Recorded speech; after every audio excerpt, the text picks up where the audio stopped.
In today's video, I'm going to teach you how to convert YouTube video link to file in Telegram.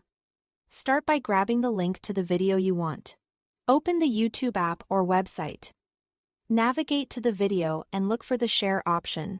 On mobile, it's usually just below the video. On desktop, it's near the like and download buttons. Tap or click share.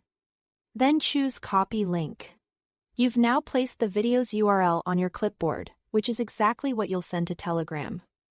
Next, switch over to Telegram. In the search bar at the top, add All Saver Bot and choose, which is a general downloader for YouTube and Instagram content. Open the bot's chat and tap Start to initialize it.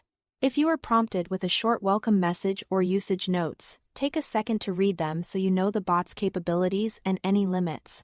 Keep in mind that bots are third-party tools, availability and performance can vary. Paste the link you copied from YouTube directly into your chat with the bot. Then send it. Most bots recognize the link right away and begin processing.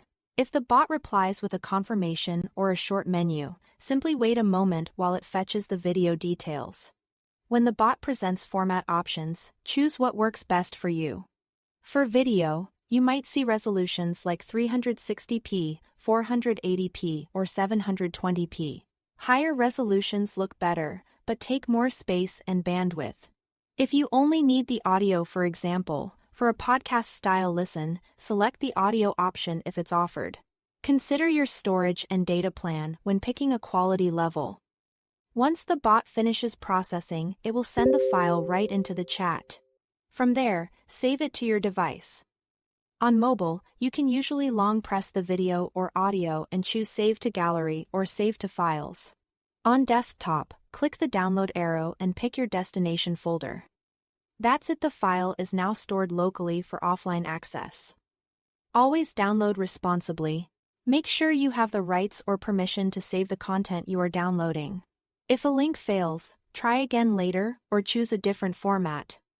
Thanks for watching, and I'll see you in the next one.